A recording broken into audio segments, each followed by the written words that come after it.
আসসালামু আলাইকুম। Welcome to my YouTube channel. আজকে আমরা আলোচনা করব আমাদের বাংলাদেশের বেশ কয়েকটি অঞ্চল পানিতে বা বন্যায় লাখ লাখ মানুষ ক্ষতিগ্রস্ত হচ্ছে বা হয়েছে। তো আসলে বন্যার উৎপত্তিটা কোথায়, কি জন্য আমাদের কয়েকটি অঞ্চলে এত পরিমাণ পানি?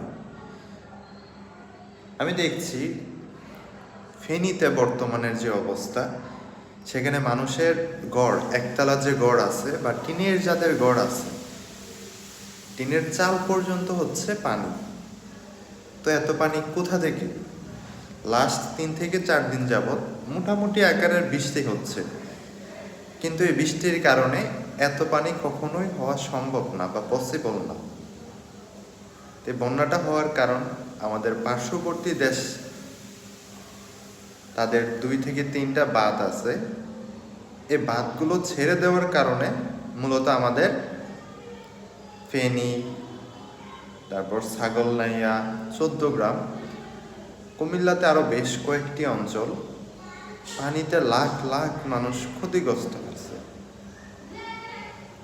তো আমাদের উচিত একজন বা এক দেশ বিপরীত দেশের মানুষকে বিপদে না ফেলে। এ অবস্থায় যদি একবারে সব কয়টা বাঁধ না ছেড়ে দিত, তাহলে হয়তো বা আমাদের দেশে বন্যাটা তৈরি হতো না, বা লাখ লাখ মানুষের যে ক্ষতিটা হচ্ছে সেটাও হতো না। আমি গতকালকে একটা ভিডিওতে দেখতে পাইছি, তো সেখানে বেশ কয়েকটা গরু ছিল, প্রায় 25 থেকে 30টা হবে। এগুলো পানির সাথে প্রত্যেকটা গরু ভেসে যাচ্ছে। তো এগুলো দেখে, মর্মান্তিক ঘটনাগুলো দেখে কতটুকু খারাপ লাগছে সেটা হয়তো বা প্রকাশ করতে পারবো না। এবং গতকালকে গোমতী ব্রিজ যেটা আছে, সেইখানে কাঠের 2টো ব্রিজ ভেঙে যায়। পাশাপাশি গোমতী কিছু কিছু এলাকায় তাদের ঘর, তাদের টিনশেড যে গড়গুলো আছে গোমতীর পাশে, ওইখানে প্রত্যেকটি গড় নদীর ওই পারে পানি দ্বারা আবৃত হয়ে যায়।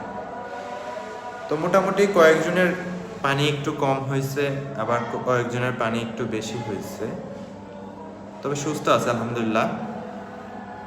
কিন্তু আমাদের ফেনীর অবস্থাটা খুবই ভয়াবহ, এবং আরও কয়েকটি অঞ্চল আছে, সেই অঞ্চলগুলোর অবস্থা খুবই মর্মান্তিক। তো আল্লাহ আমাদের সকলকে হেফাজত করুক এই মহামারী বন্যা থেকে। সকলেই দোয়া করবেন।